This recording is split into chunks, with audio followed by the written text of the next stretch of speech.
It's time for Windows Weekly. Paul Thurrott is here, and this time it's a little personal. He's under attack from the folks at Microsoft. He'll explain why he doesn't feel he deserves it. He also has his review of Internet Explorer 9 and confirms those Zune rumors. It's all coming up next with Windows Weekly. Netcasts you love. From people you trust. This is TWiT. Bandwidth for Windows Weekly is provided by Cachefly at CACHEFLY.com. This is Windows Weekly with Paul Thurrott, episode 200, recorded March 17th, 2011. This time, it's personal.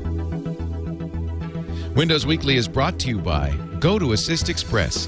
If you're an IT or software consultant, up your competitive edge and grow your business with Go to Assist Express. For a free 30-day trial, visit gotoassist.com/windows. And by audible.com. To download the free audiobook of your choice, visit audible.com/windows. And by FreshBooks, the easy online invoicing service that gets you paid quickly and makes you look more professional. Get started with a free package today at freshbooks.com. It's time for Windows Weekly, the big episode 200. Paul Thurrott is here, the editor-in-chief of the SuperSite for WindowsWinSuperSite.com, the news editor for Windows IT Pro and Penton Media analyst, and, of course, the author of... Wait a minute, I have it right here. I'm confused why this book is always right Windows at your side. Vista Windows Secrets. Vista. No, I'm sorry. That's an old one. Let me see if I can find a newer one. Windows Delphi 3 Super Bible. No, that's... Oh, my God. I almost broke the desk. I don't happen to... It went through a MacBook. I actually have them on my Kindle, the Windows 7 Secrets, and, of course, the new one is Windows Phone Secrets. Well, the next time I see you, I'll sign that Kindle book for you. Right on the screen, would you? Yeah, and then with a Sharpie. This is about 18 pounds worth of goodness. I could do... yeah, I've killed a lot of trees, Leo, and I'll do it again. Hey, congratulations on the 200th episode. That's wonderful. Well, you did most of the work, but you're welcome. Thank you. You did all the work. I just sit here and mock you. I just sit whatever here. Whatever it is. And happy St. Patrick's Day. Oh. Yes. Are you drinking green Guinness? Yeah, I'm drinking San Pellegrino, which I guess is Italian. It's in a green bottle. That's okay. It's Italian for Guinness. It's Italian for Guinness. Guinness is not contrary to the rumors low in carbs, so no. No, that's right. You're not allowed beer anymore, are you? Yeah. How's that going, the low carb thing? Good. 18 pounds. My doctor wants to put me on statins. Sure. He's not happy. He says your cholesterol, it's through the roof. Oh, was it really? Well, it was up slightly. But the ratio is improved, and the triglycerides, I did get my lab results from, Paul and I are like eating meat and nothing but. And my triglycerides are down, which is weird. You wouldn't think with all that saturated fat pulsing, coursing. Well, you would think if you knew the science behind it, but please continue. Anyway, sorry, no one does. No one does. I feel good. Thing. No, I feel very good. I feel fantastic. I feel good, but I have a long ways to go. Yeah, you've lost more than I. I seem to have stalled. But I remember you were... it stalls. It does, yeah. No, I've had, of however many weeks have gone by this year, 15, whatever we were at, I'd say 2 of those weeks at least, it just stayed still, which is frustrating. Yeah, that's kind of where I am. Actually, it was still for 2 weeks, and now it's kind of started inching down. Yeah, it will happen. It's okay. 200 episodes. I remember when we did 100 episodes on Tech TV of Call for Help, because we never knew how long we were going to last. We had a big celebration. I wore a tuxedo. 100 episodes. We ended up doing well over 1,000 of Call for Help. I think we're headed well towards the tens of thousands with Windows Weekly. Tens of thousands. Why not? Trying to think how long that would be. Are we going to live that long? We're going to clone you, Paul. It's okay. Okay. I'm already, as many people know, I don't think I'm revealing anything. I'm already on the 3rd Leo clone. Yeah. Yeah, the first one. First one I didn't notice, but the last one it was. Yeah, this one's a little glitchy. Well, it's we've had trouble with memories. Memories. Yeah. You're just driving around in the car and you're like, where am I going? But I sound the same, and that's really for the purposes of broadcasting. Actually, knowing anything seems to be irrelevant. Yep. Yeah. That's what I've seen. Yeah. In fact, I have a specific example. For me or for you? No, not for neither of us. Oh, actually. good. Thank you. Well, we'll talk about that in a moment. I do want to welcome Jeff and Megan from Granbury, Texas. They're on their honeymoon. Jeff's a nuclear engineer, and I guess he's on his way to Japan. And Megan is a lawyer. She's protecting him. Right. I would make fun of them for spending their honeymoon there, but of course, I spent part of my honeymoon in New Mexico, so who am I to say? You know? It's cute. They're cute. They're holding hands right now. It's a beautiful thing. Also here, Jamie and Laura from Milford, Connecticut. He's visiting his brother, and she's a makeup artist. I feel like this is like the Newlywed Game. Couple number 3. Right. And you're all by yourself, sir. I don't even have a card for you. What's your name? Oh, you're on the backside. Ray is here from Atlanta. He is Dermetzker. Why do you call yourself Dermetzker? The Butcher. He's Ray the Butcher. Oh, dear. Are you a professional wrestler, sir? No. He's actually a buyer for Costco, and he's visiting his grandkids for spring break. So we have a nice studio audience here, Paul. So mind your P's and Q's, all right? Okay. Okay. Okie dokie. And it is St. Patrick's Day, so instead of drinking a green beer, because I can't either, I have a shamrock necktie, which my lovely wife gave me. I don't know why you'd give somebody a necktie you can only wear one day a year, but I have quite a large collection now of if holiday. If you're Irish, you could wear that every day. I guess so. You could wear that to the bars. No, I shouldn't have said that. See, that's perpetuating a stereotype that isn't true. Here's a little bit of trivia. My real last name, my last name as it is now is an adopted name, and my real last name is McKiernan. You're kidding. Which is about as Irish as they get. I always thought you looked like a Mick. Well, so can I say that, or is that considered racist? I don't know. I don't know. I'm okay with it. You don't feel like throwing a punch? I'm all right. Sure. Yeah. So that probably explains the anger issues, but the and just kind of the global depression that you seem to suffer. Yeah, exactly right. The inability to feed myself. The gloominess. Yeah. Yeah. Mm-hmm. Well, so I always thought you were German with Thurrott. Yeah. You're not. No, it's adopted. So. So McKiernan. Yep. All right. From the Glasgow McKiernans or the Dublin McKiernans? No, you're the Irish sort side. of north central Ireland, I guess. Wow. Actually, Thurrott's French, isn't it? Yeah, Canadian French. Yeah. So there are a number of stories we have to talk about. You don't have actually a story somebody sent me that Microsoft is. I'll add this later. The ethical thing. Yeah. Actually, that factors into my first story. All right. Well, let's talk. You're heading for item 1. This time it's personal. I went on what some people would describe as a rant last week about the Windows Phone situation. Last week, for the last 7 weeks, I think.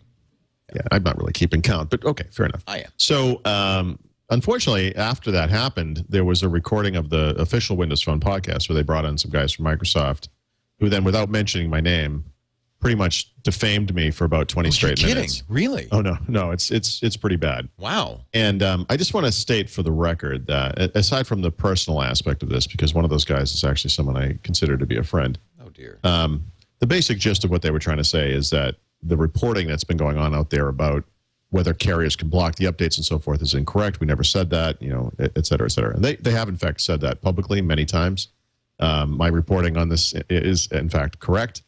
And I sort of take exception to this, but I think what I'm going to boil it down to is they're under a lot of pressure, of course. Yes. I mean, I think we need to maybe look at it from their perspective as well. And of course, these people have careers at the company and so forth. So if they have to throw me under the bus, I don't work there, okay, I'm okay with it. But I would say it like this, and I've written it like this, which is this is essentially a battle of semantics that I'm saying, because, by the way, they said, I mean, I reported what they said, but I'm saying that carriers can block an update for one update cycle, which is correct. In fact, it's already happened. But what they're saying is something more along the lines of we're working with our carriers who are partners. We're in fact, the exact quote was something, we're looking out for the users of Windows Phone. In other words, we're working together to make sure everything is exactly right, that we won't let any updates ship until everyone agrees that it's okay, which is why this has been taking so long. So different ways of looking at the same thing, I guess, to be polite about it. But I just want to be very clear that what I've said about this blocking all along has been exactly what they told me. Did they tell you on the record, or I mean, is there? Absolutely. Okay, so you can point to that. I take. They've said these things publicly too. You can go back.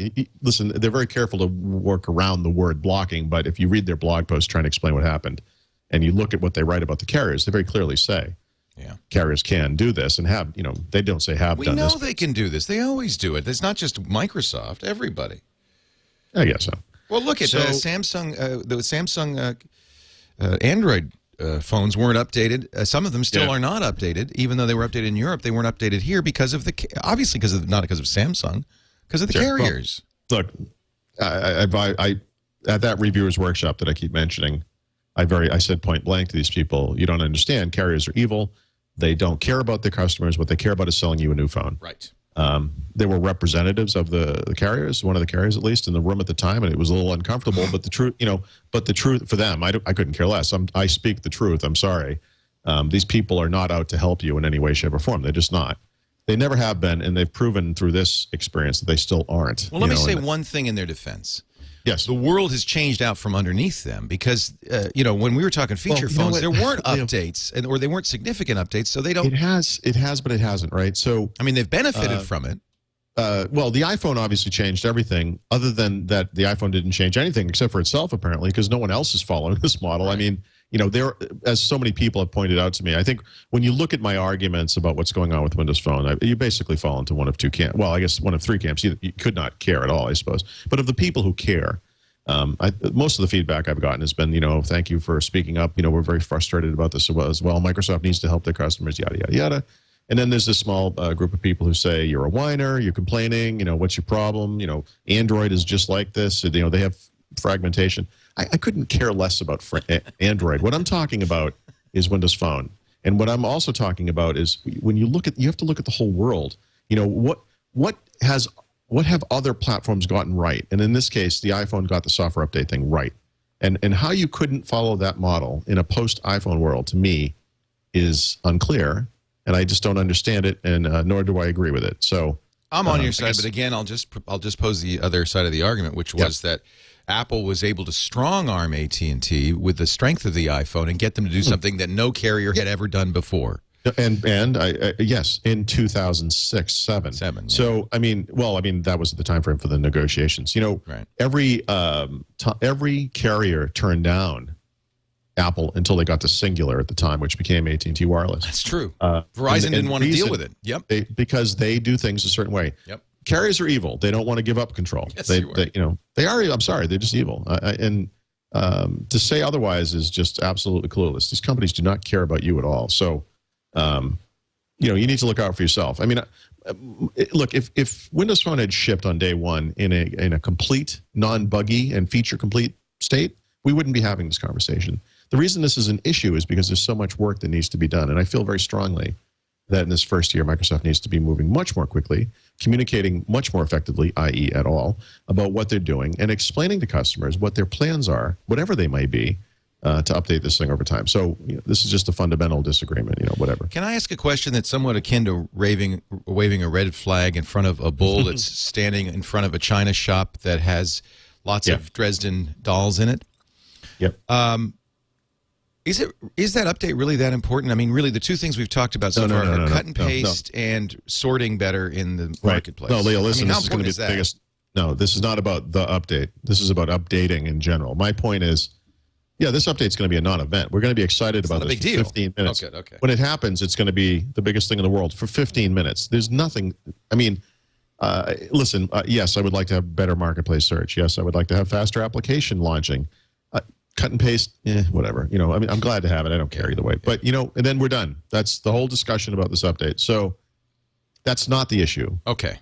The issue is updates in general. My point is there are features missing from this phone and have been from day one that have never been addressed and won't be addressed for months and months and maybe years and years down the road because they're moving so slowly. There is a very good possibility, unless something is changing, and I do have some hints, by the way, that something is changing, but that this first update and that bigger Mango update, which will also not, unfortunately, be as sweeping as people would like, will literally be it for this entire year. That's incredible. I mean, and not the good kind of incredible. So I think I pushed it as far as I can push it. I think I'm already persona non grata over at this particular That's a team. shame. That's really a shame. Well, I do this out of what I call tough love, I guess. But Well, they're if there's obviously somebody more clearly a supporter of Windows Phone, I don't know who that is. that's been my argument all along. So I don't know either. So I've tried and I will continue trying. I listen. I love the platform. This apparently is not obvious to people. I'm sure they got a little sensitive when I used the word lie, because they did and continue to lie about what I've reported and what the situation is with the carriers and so forth. But I'm sorry. That's what I do. I call it as it is. So sorry, but. And you had mentioned this thing about Microsoft being one of the more ethical, maybe the most ethical technology company according to a recent study, and that's hilarious to me in the light of this little fiasco. But I would just say that obviously Windows Phone is, one of the smaller parts of Microsoft. Microsoft is a multi-headed monster in some ways. I mean, and there's no such thing as we've discussed as Microsoft. I mean, Microsoft is many things. And, I have different dealings and different kinds of relationships with different groups at Microsoft. And it's like night and day, depending on who you're talking to and who you're meeting with or whatever it is. So I typically have very good relationships with these people. I thought I had a very good relationship with Windows Phone originally, but I have to say, obviously, over time, it's been kind of a downward spiral, starting not with anything I was doing, but eventually it just becomes so frustrating. It's hard not to, kind of lash out at that. So anyway,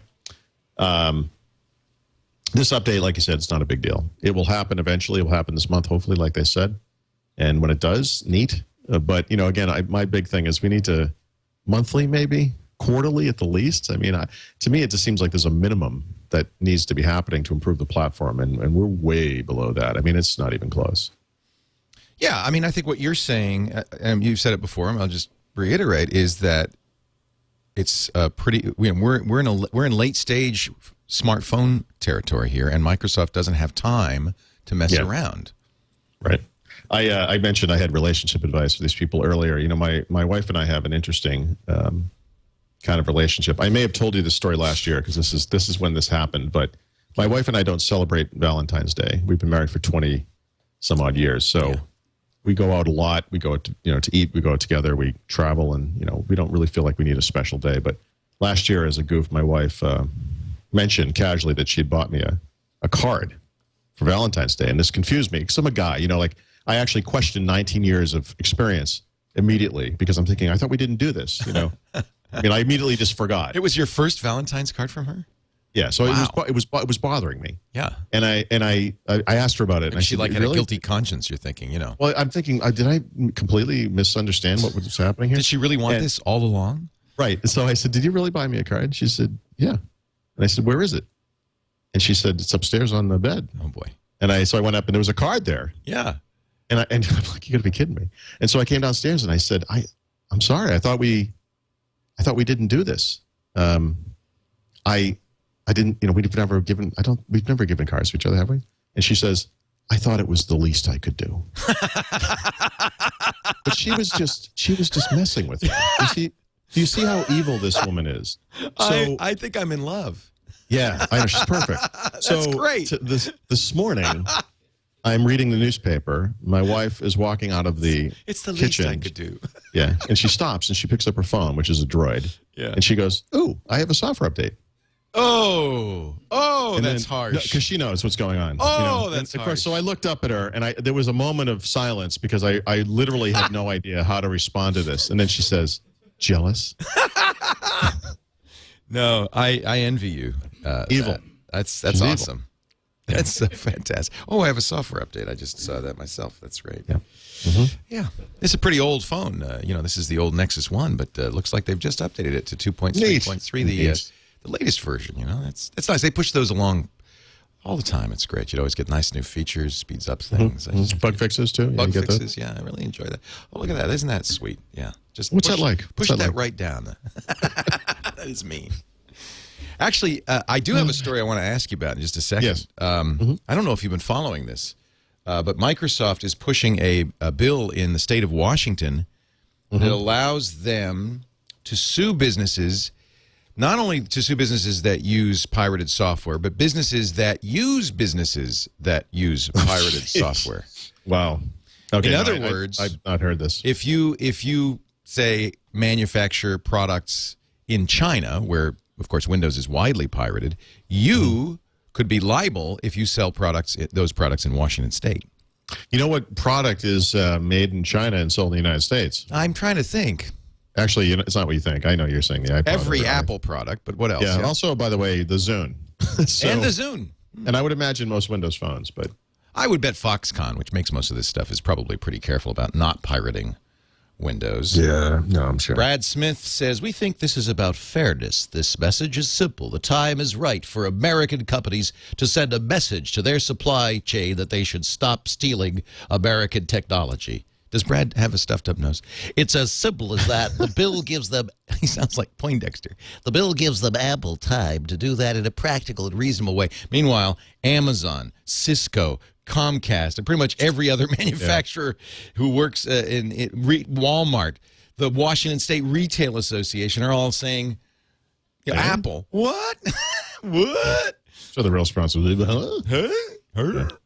I've not heard this story, so I guess just speaking off the top of my head, I would say when you've saturated the market with your product, and in this case, this year and specifically, I mean, everyone's upgrading to Windows 7. We really don't have a lot of these holdouts anymore like we used to. So you got to go after Latin America and China. Yeah, where are you going? Where are you going to go for growth? Right. Yeah, it's a tough thing, but Bill, this is the culture of Microsoft, starting from the very earliest days when Bill Gates would go to people like the Homebrew Computer Club and complain that they were stealing his paper tape version of BASIC, Oh, yeah, classic proprietary software mentality. I'm not saying it's wrong, by the way.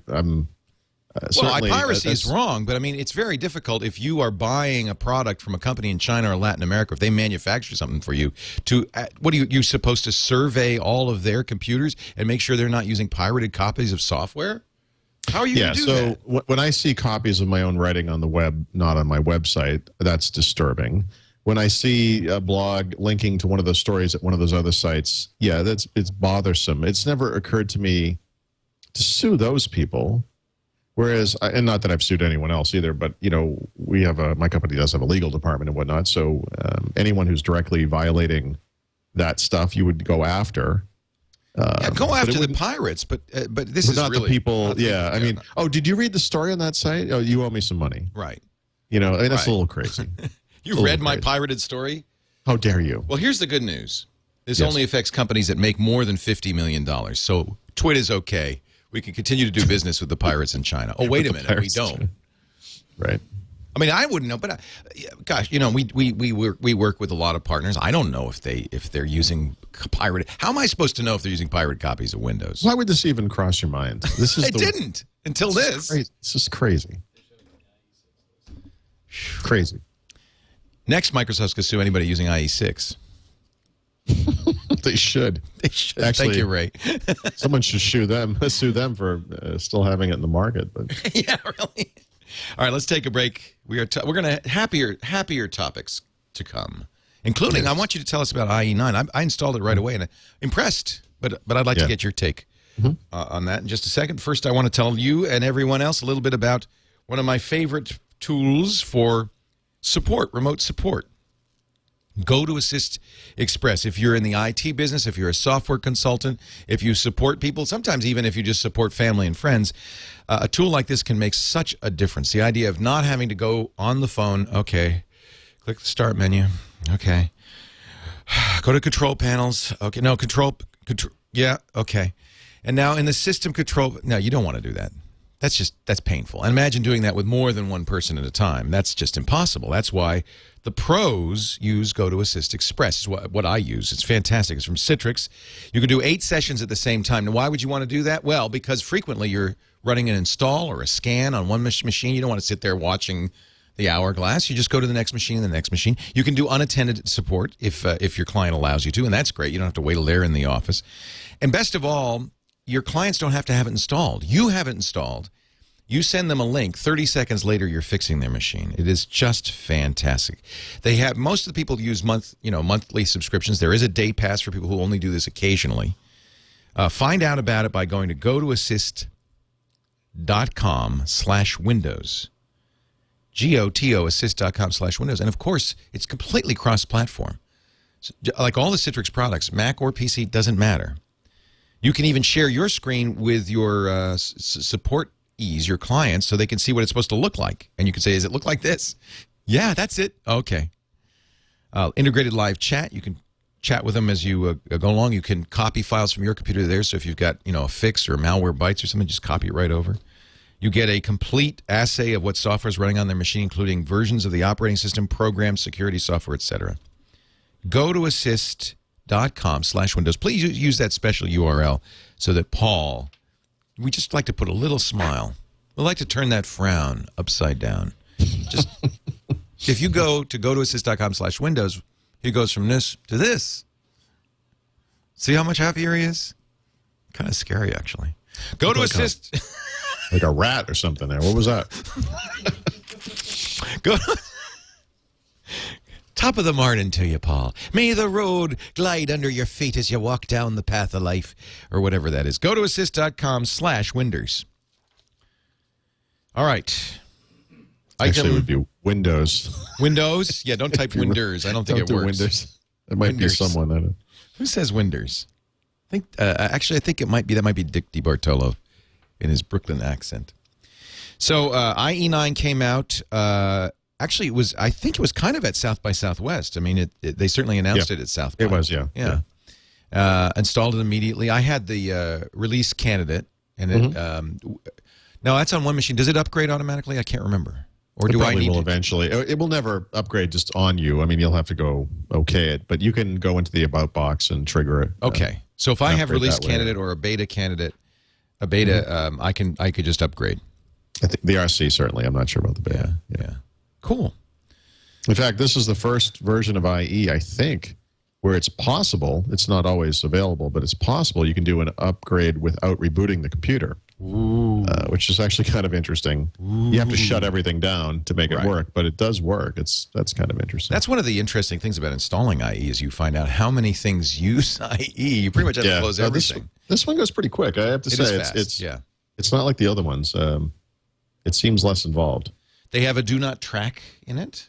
Yep. Are they using the same tag as Firefox, or are they doing it a little differently? No, they're doing it differently. And in fact, they're doing it in what I think is a very good way, which is it's not on by default, which I guess I would sort of prefer, but it's a simple switch to turned on. And the way it will work by default is it will actually look at the sites that you're visiting and then the sites that are sort of following you around in the background.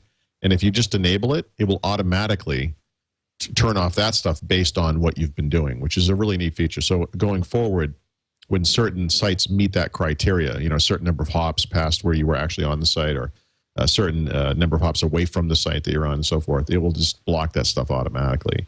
And it has an interesting effect because every once in a while you'll see an ad that doesn't appear or, that type of thing. There's actually every once in a while there'll be a sort of a visual indication, but it's a neat thing. And then they have tracking protection lists that are made by third parties. How's that different?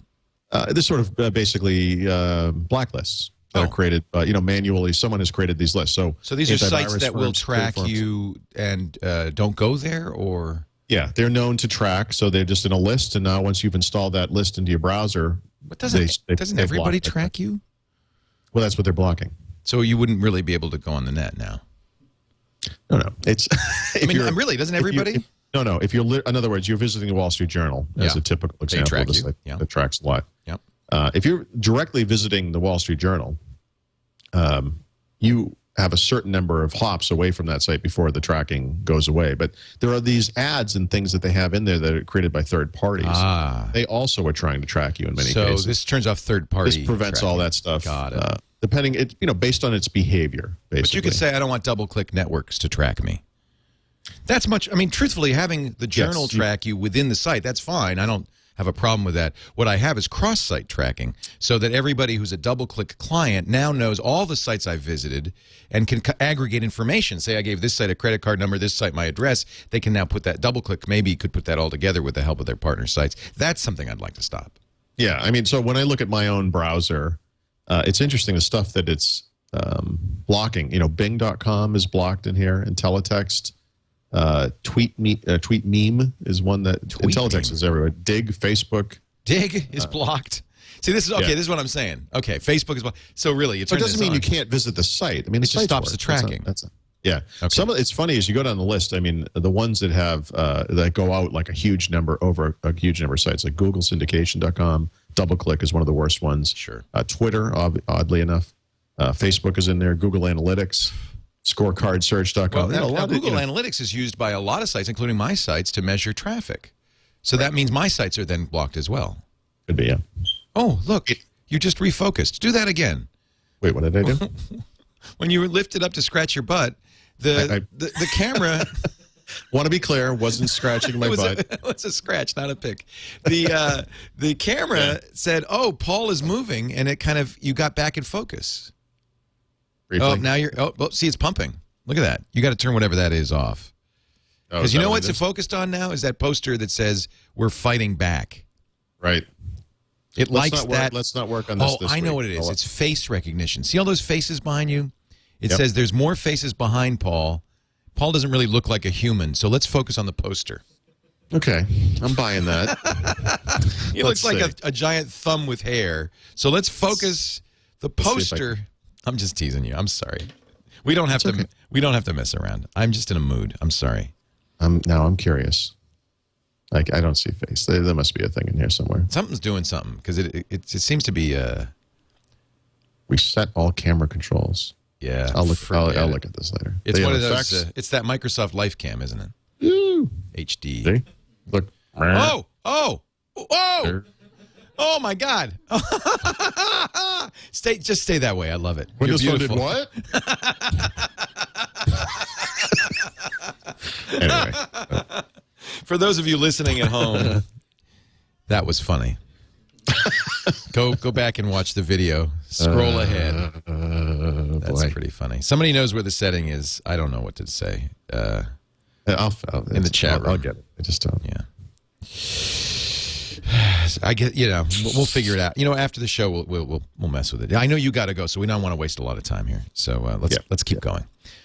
So just two things I wanted to say about the browser. I mean, the browser is great. I love it, and I'm going to be trying to use it as my primary browser going forward. I think most people, especially people who listen to this, are going to have at least 2 browsers installed, all the browsers, whatever.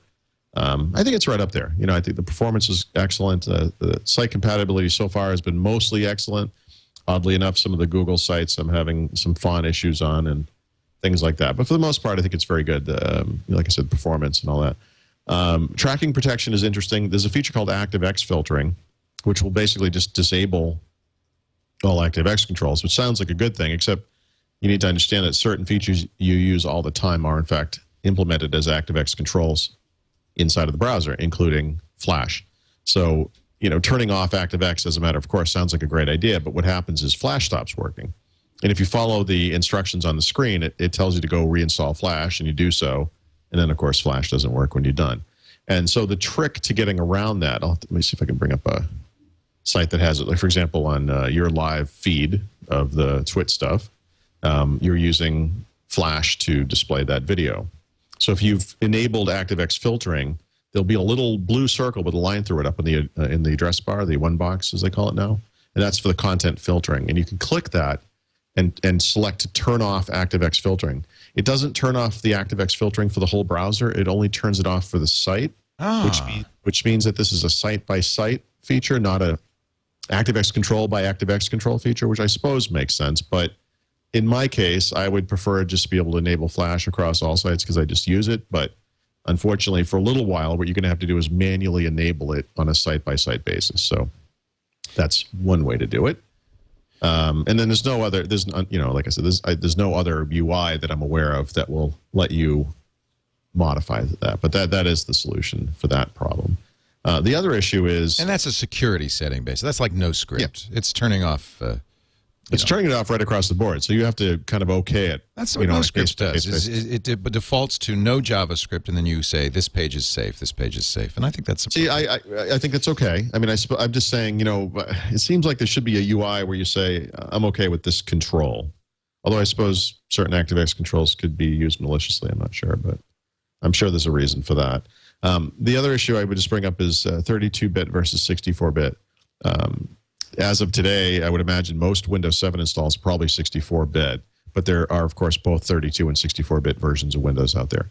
If you are running a 64-bit version of Windows Vista or 7, you need to download the 64-bit version of IE6. But understand that the browser you're actually going to be running is, in fact, a 32-bit application. So there is it's kind of a weird deal. It's been the case since Vista, where Internet Explorer, the application, is the 32-bit version, and then there's a second version that's buried in the start menu called Internet Explorer 64-bit. With IE9, Microsoft didn't do any work to port over the hardware acceleration, the rendering engine, and all that awesome stuff to the 64-bit version of the browser.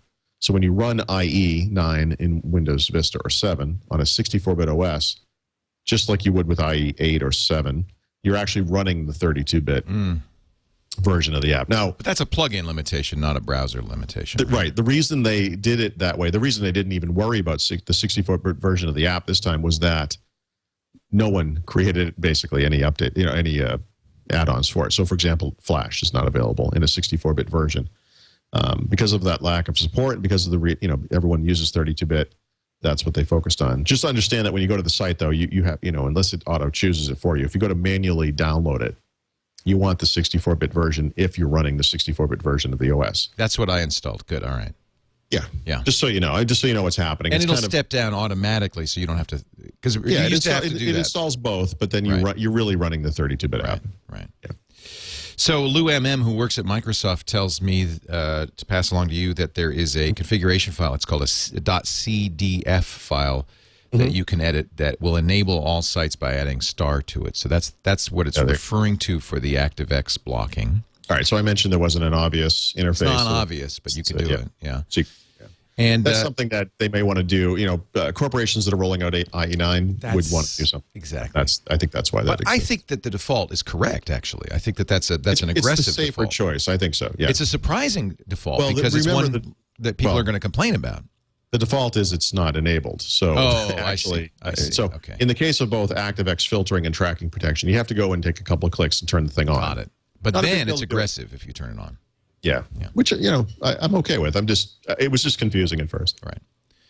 And Web7401 sent me a link from techradar.com, in which they benchmarked. Is this the video where it's side by side? It was very interesting. Well, they ran some standard benchmark tests against Firefox 4, which comes out on the 22nd. Oh, I see. IE9 and Chrome 10, which just came out. IE9, the speed winner, easily. Chrome 10, the slowest. This is the SunSpider benchmark, and a big win for IE9. Now, benchmarks are one thing. There's a great video on YouTube. I don't have the URL, unfortunately, but someone had written a script where it opens both IE9 and Chrome 10 side by side on the screen, loads the same page, and then once they're loaded, closes, and then goes to the next one. And IE9, this is more real world usage of the browser. In other words, the window comes up and appears, the site begins to render, fills in, and then actually completes, and then it moves on to the next thing. I was actually really surprised by how much faster IE9 was than Chrome in that test. I typically have been using Chrome day to day, specifically for the performance. And it's a hard thing to qualify, but what I call the it just works factor. But it's a pretty compelling comparison. It's interesting. We'll see with Firefox 4 as well. Well, and I'm looking at the SunSpider is just one benchmark. There are other benchmarks, and it's what's really interesting is the performance does vary widely, depending on what you're looking at. So, I think the truth is these browsers are all fairly close now in performance. Yeah. And now to me, the real issue is support for web standards, and I think all three are also fairly close there, yes? I think so. I mean, and again, with the understanding that HTML5, which includes a number of related technologies, is an evolving spec that's changing a lot and will be changing for years to come. And Microsoft looks at it pragmatically and says, look, we're going to support the stuff that people are actually using that are important to these next generation web applications or whatever. Whereas some of the other browsers, especially the ones based on WebKit, tend to support things that are maybe a little more esoteric earlier on, so they can make claims about them supporting more of the spec or whatever, that kind of stuff. But I think in a very real world sense, because IE has never been anywhere near standards compliant, they've definitely closed the gap, and I think they've made it easier for web developers to create sites that work equally well across all the major browsers, which really I think was the goal. So it's a good thing overall. Yeah, they're getting better. Yeah. Now, of course, in the coming days, we're going to see a lot of baloney, and maybe some real stuff too, out of the Firefox guys especially, who have been very aggressive about countering Microsoft's claims, and from Chrome too, I would imagine. I think that's an important discussion to have, and I'm curious to see how they respond. So we'll have to wait and see. Firefox is coming soon, so. Yep. Firefox 4, that is, yeah. Let's take a break. Come back with more. Paul Thurrott and Leo Laporte talking about Windows, Microsoft. We've got some Xbox 360 stuff coming up. Paul's got Homefront. He'll give you his review. And I'd love to ask you about and this is important. People are treating it as solid news that the rumor that Zune will is no more. But don't zip. That's a tease. Zip. So don't tell us. We're going to make people stick around. See, I'm clever this way. Here's what happened. Somebody told me, and of course it's true, that in a podcast you could just skip the ad. You don't have to listen. But do listen, because I think our ads are carefully chosen, carefully crafted to bring the most satisfaction and savings to your humdrum everyday life. For instance, if you are a consultant or you have to invoice people. For years I invoiced, I had 2 invoices I would send out every month, one to the radio show and one to the TV show, because I was a freelancer. And it was just a pain. I'd fire up Word, and, I had a template, but it was just a pain. Then Amber, this is in 2004, told me about a new company, new web company called FreshBooks, and I fell in love. FreshBooks.com makes invoicing so easy. You do it online. You upload your logo. They're very professional looking. But what's cool about it is it sends a digital invoice to your client with a button right on it that says pay now via credit card, or they have 11 payment services, including PayPal. And I have to say, I always got paid faster because of that. If it's, a lot of people just say, yeah, I'm just going to pay it, and I don't want to have to remember to pay it or wait till the end of the month. If they want paper invoices for an additional fee, yes, FreshBooks will print and mail a good-looking professional paper invoice. They have other features that make it so easy. For instance, if you do time tracking, you bill by hours, they have a time tracking app for the iPhone, for the web, that automatically takes those hours and minutes, accumulates them, and pumps them right into the invoice, so you don't have to do any calculation. FreshBooks is so sweet. I really like it, and I want you to try it. Now, here's the nice thing. It's free for up to 3 clients. So I never had to pay for it. Actually, I ended up getting more clients. I was glad to pay for it because it's not very expensive, and it pays for itself. Just keeping track of who hasn't paid. Automated late payment reminders. This must be why 2 million people have been sending and paying invoices with FreshBooks since 2004. Count me among them. And I want you to try it right now. Go to freshbooks.com. Freshbooks.com. And as always, to put that little smile on Paul's face, when they ask you, we should get a little picture that we could put on the FreshBooks site. So when they type in, Windows Weekly, they get a picture. Paul Thurrott says, "Thank you." Make sure you say Windows Weekly when they ask. And by the way, FreshBooks, this is such a great promotion, is giving away a birthday cake every day of the month for one of you, our listeners. You don't have to have a birthday. just sign up, and they will draw a name every day and send you a birthday cake. There's nothing better than getting a birthday cake when it's not your birthday. Freshbooks.com. Try it right now. I think you'll like it. It's really great. I see an item here. I'm just going to let you talk about it. I don't even know what it means. Intel talks up microserver architecture. Yeah, we can move through this one pretty quick. It's just, when you think about servers and data centers and sort of the way things have been going, companies have been virtualizing. That's right. That's the push. So you consolidate older servers into virtual servers running on a single machine. And this seems to have been very accepted. It's just the way things are done. But Intel is going, offering a different choice in the coming months. They're going to offer what they call MicroServer based servers. And these are Atom and also, I believe, Sandy Bridge, iCore type chips for servers that run at very low wattage. So, for example, a typical server processor today is 45 watts, and these things will be 10 to 15 watts, or even sub 10 watts. Wow.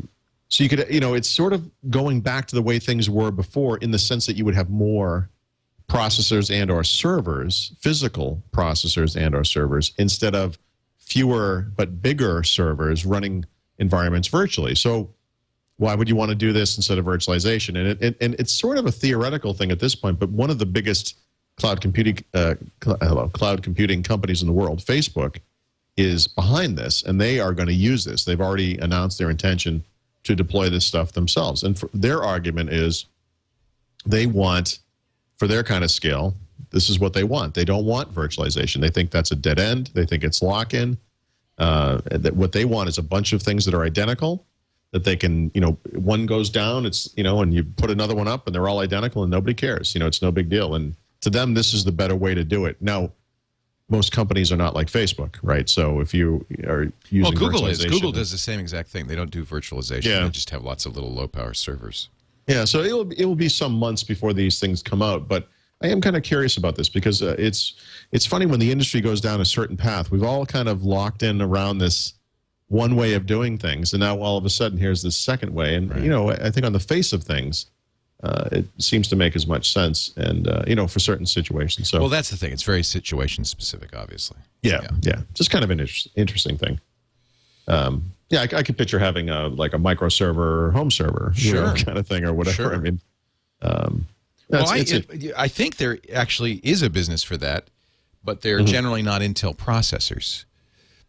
Yes, right. And there you go. So they're missing some business, is what it is. This is, yes, the ARM world, of course, is moving into this, and this is their hedge against that. So exactly. I think by saying, oh yeah, by the way, now we're doing this, and Facebook is our first customer. Marvel is a big. This is a big business for Marvel. Yeah, they've a stat, right. So maybe this market just simply got big enough that they now need to be part of it. Right. Intel traditionally hasn't done that well. You remember they tried to get into phones with the same what it was, a scale. Yeah. And they just have not. Yeah. The problem is ARM is pretty good, Yeah. And they haven't really been able to. Atom, I guess, would be one of the responses, but even Atom, it's taken a while for Atom to grow up. Well, and Intel doesn't like it because there's no margin. Yeah. So we'll see how they do here. So you were, I think, the first to say that there wasn't going to be any more Zune hardware. Now everyone's picked up that story. I don't know if that... I love it. It's like a story now, Yeah, but did it come from Microsoft ever? Have they ever said? No. In fact, they've issued their typically tepid response to this, where they don't actually say they're not getting rid of it, but they simply say, we'll have something to announce in the months ahead. And hopefully, I think what everyone's hoping they announce is that they release, they can call it a Zune device or whatever. What I've reported is that the Zune brand is going away, and that maybe by the time this next device comes out, it will simply be a Windows Phone minus the phone bits, and they'll call it an Xbox something or a Windows something or whatever it is. But there's not much left of the Zune team. It's one of those last guy out shuts off the lights kind of situation. So I think it's funny to me in a way that Microsoft has actually officially responded to this rumor, but it's also funny to me that someone no one has ever heard of from Bloomberg, citing a single person at the software giant at Microsoft, claimed that they were getting rid of Zune hardware now. And it's like, guys, they haven't developed new Zune hardware in over 18 months. This isn't a story. This is just a fact. I mean, but whatever. So it's the big controversy du jour.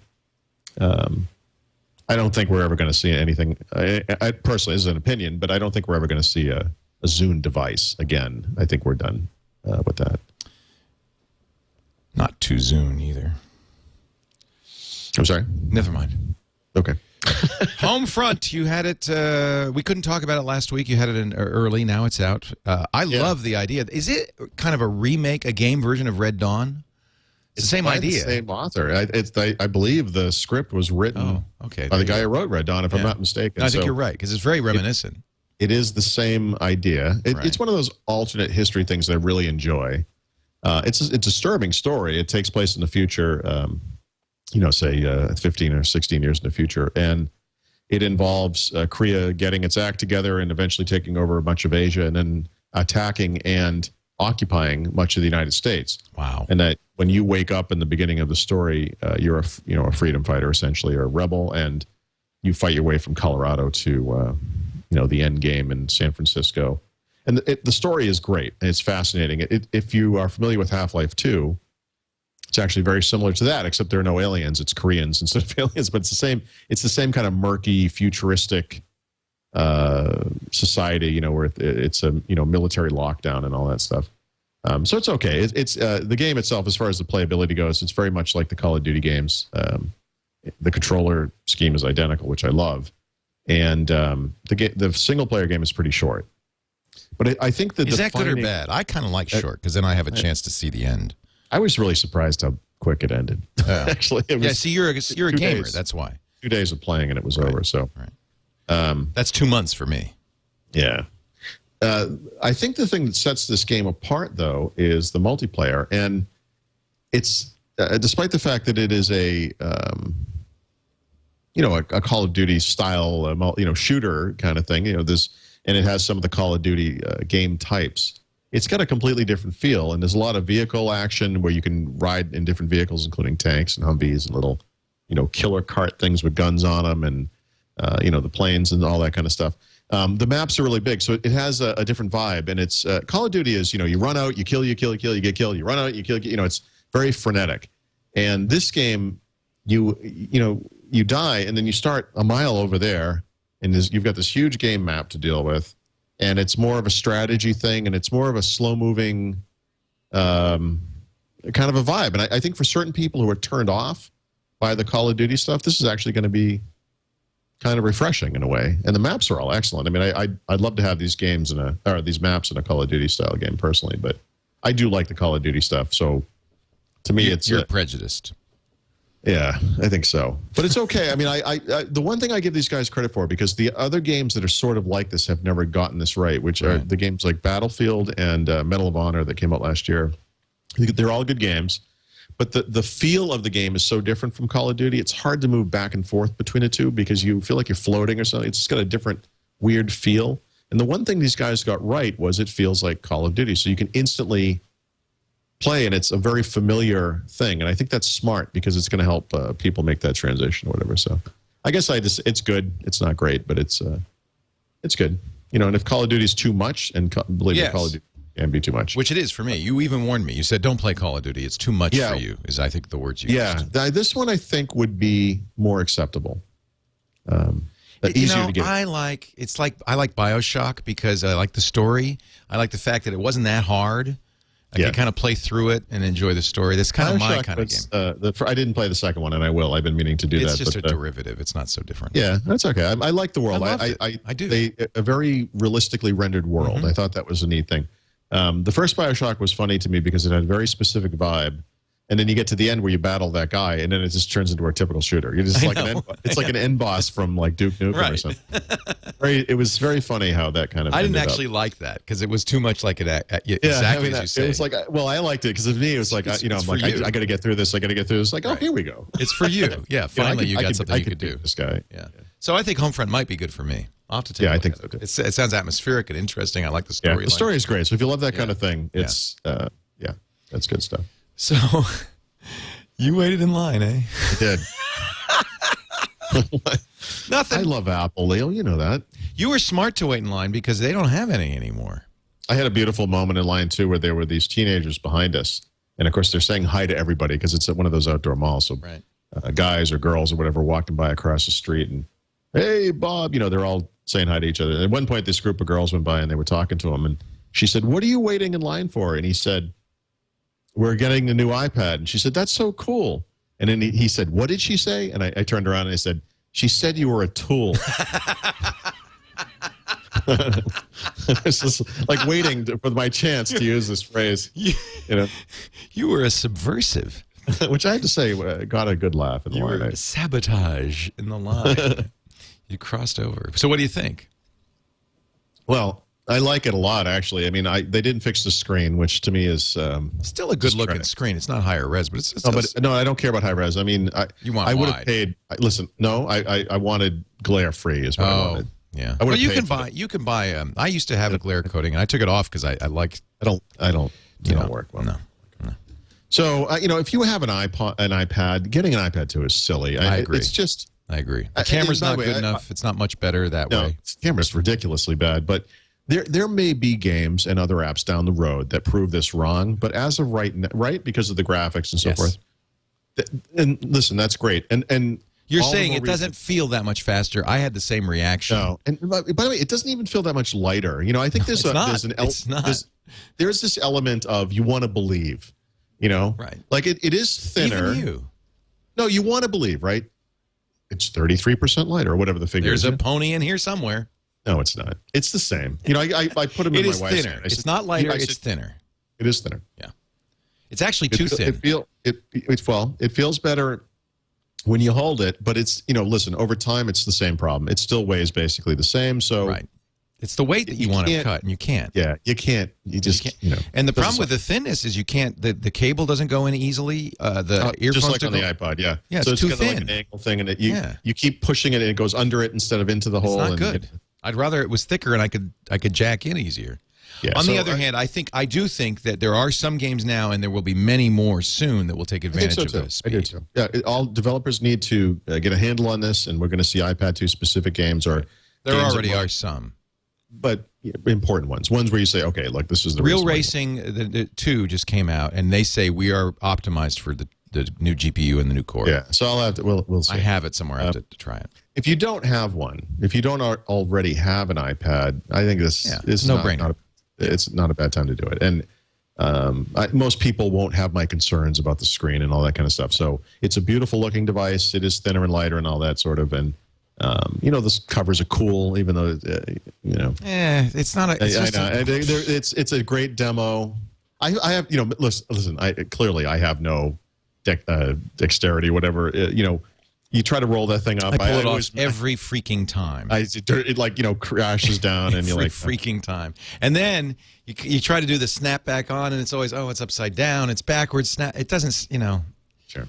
It's a great demo.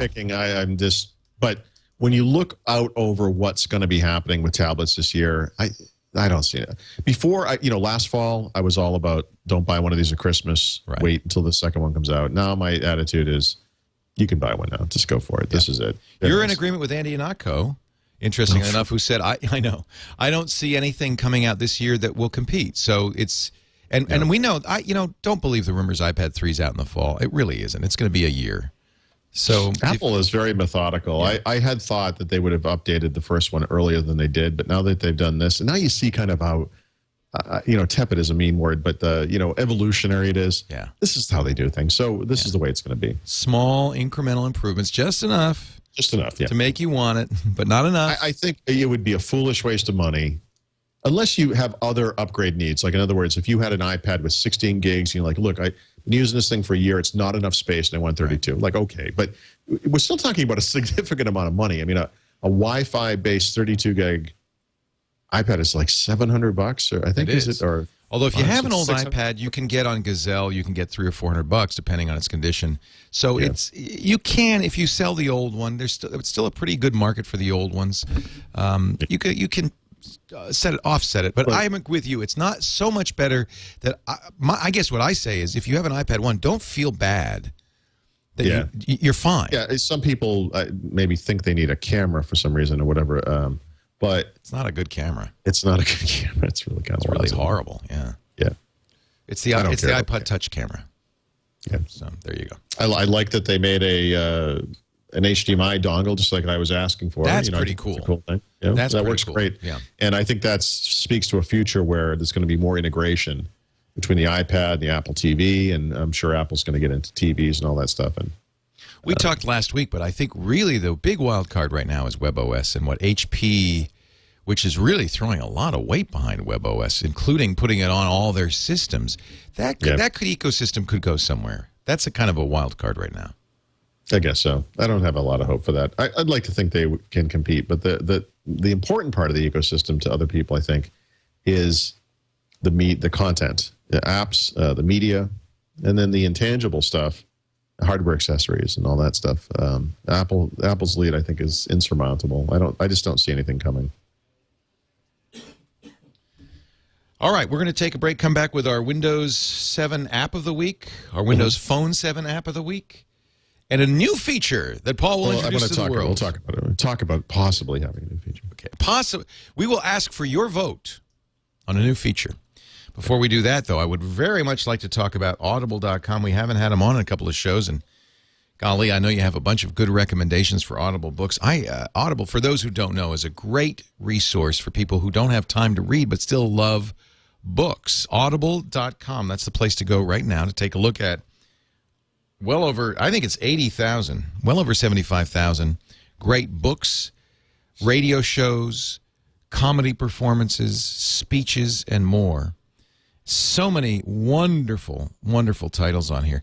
Now, I have to say, you might be tempted. For instance, I'm seeing a great book that I just read a while ago, Cormac McCarthy's The Road. Wasn't a great movie, but a great book that is now on their win-win sale, which means it's $4.95 to listen to it. That's pretty tempting.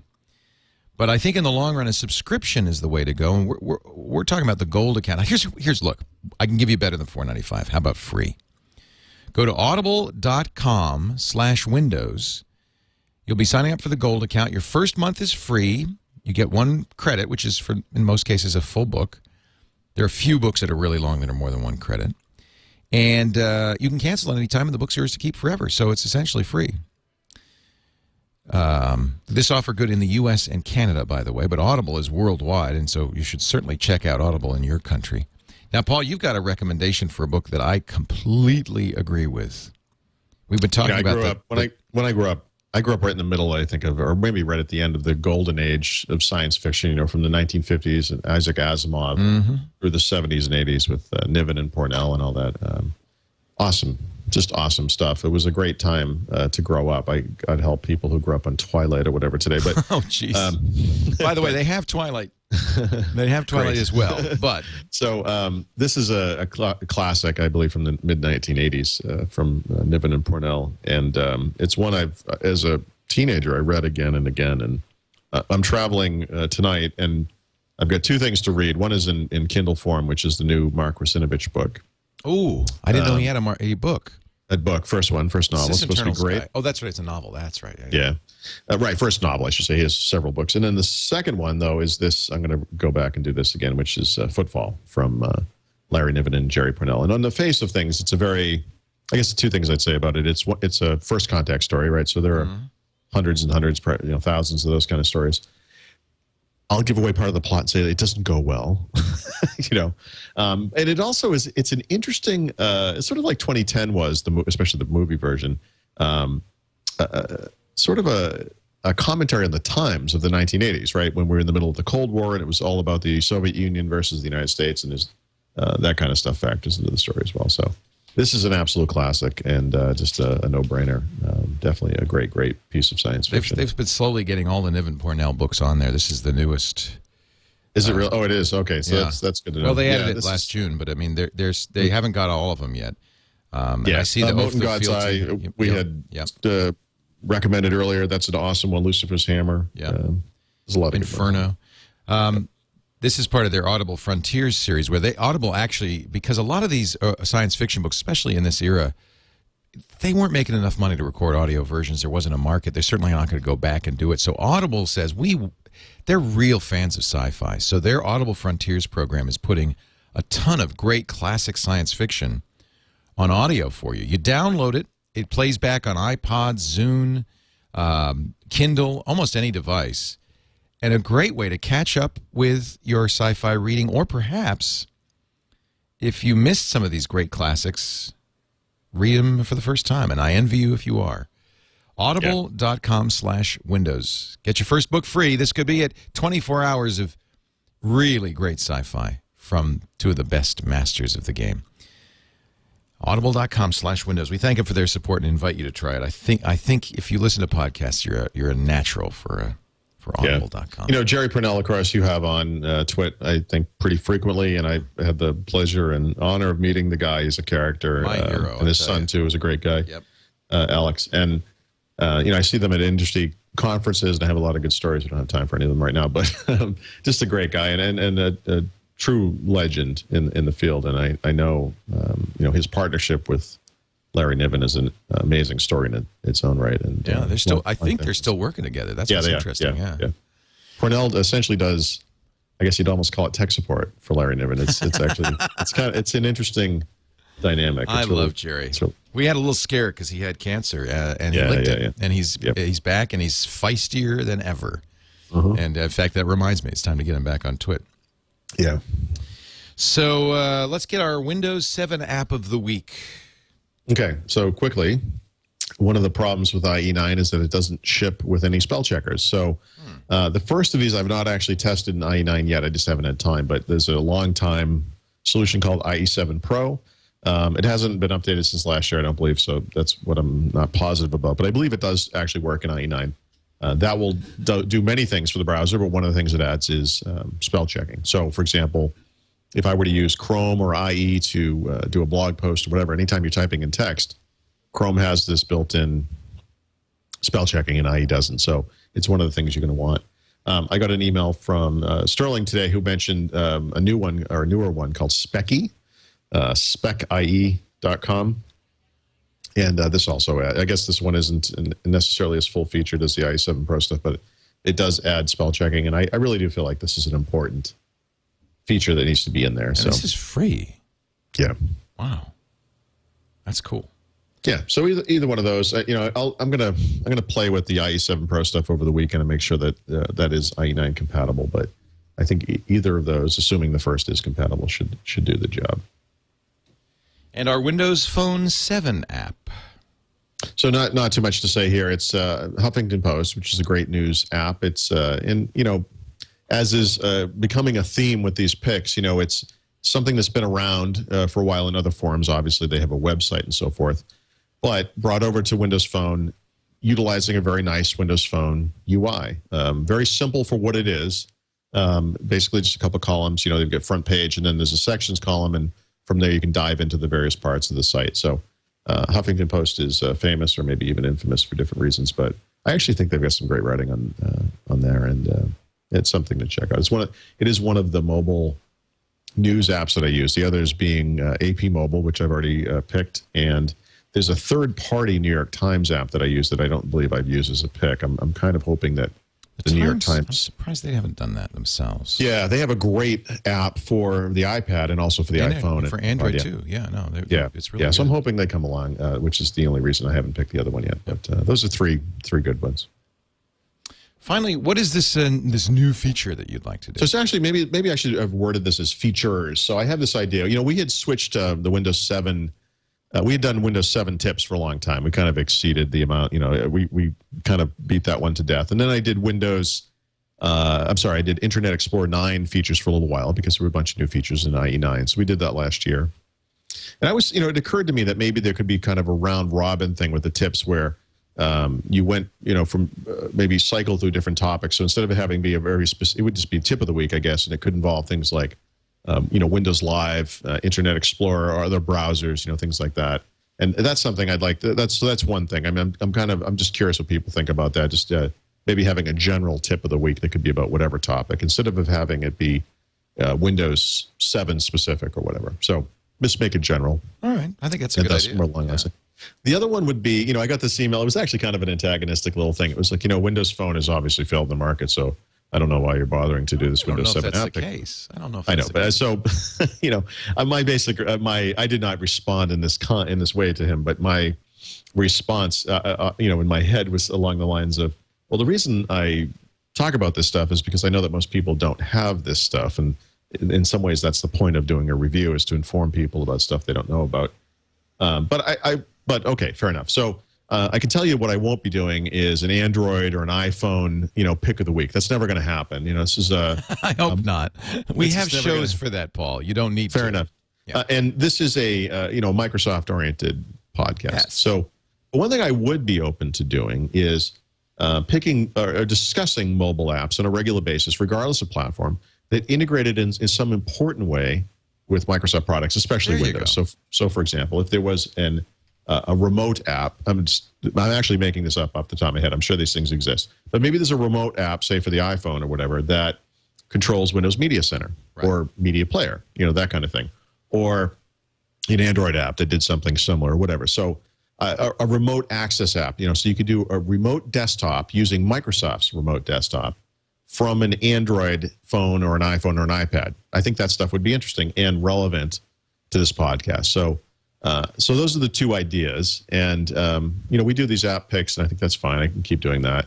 And we have done tips off and on. And I'm wondering if maybe these two things are something we could add. So it would be a general tip, I guess, of the week. Sort of just call it the Windows Weekly Tip of the Week, whatever. And then maybe the Windows Phone app of the week becomes this, where it's a mobile pick of the week, and it could be different platforms, but there would be Windows Phone stuff in it. There could be anything, but then there could be other platform picks that would just, but would be relevant to Windows and/or Microsoft products. So something I want people to think about and maybe give me feedback on if they have any ideas, or think it's a good idea, bad idea, whatever.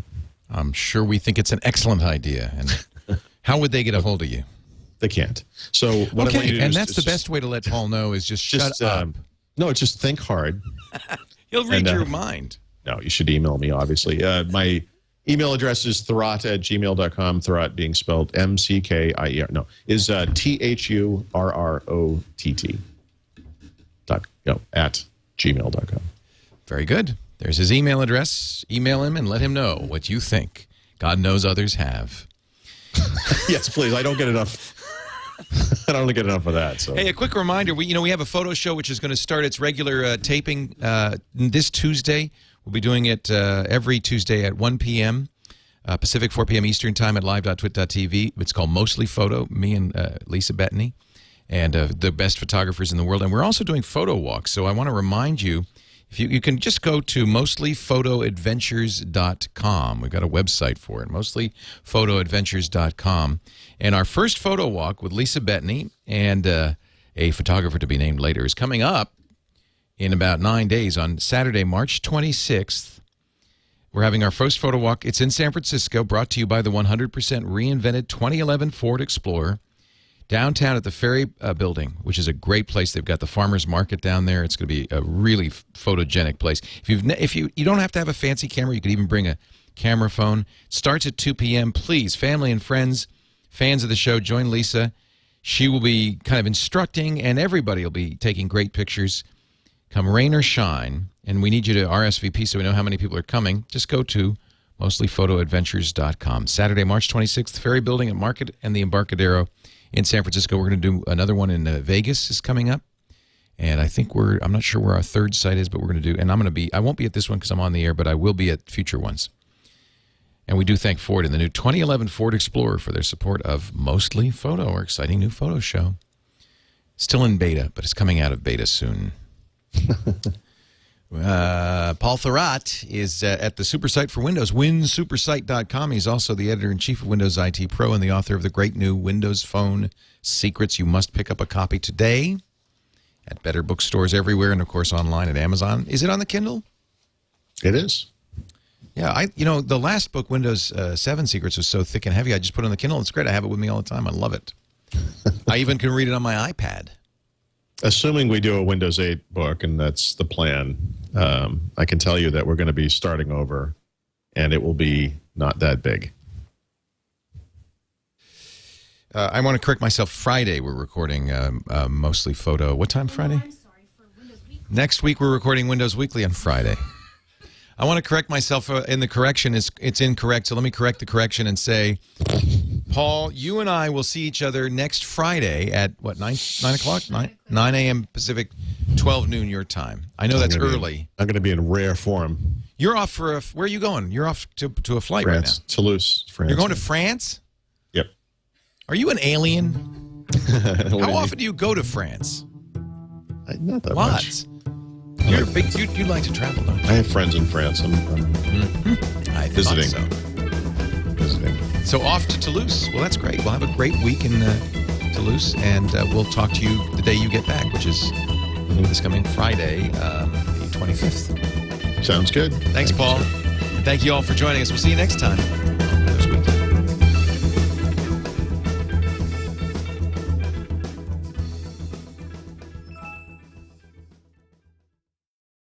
I had this idea for a Windows Phone drinking game where every time there was a software update, you take a drink. So, of course, that would cure alcoholism in this country.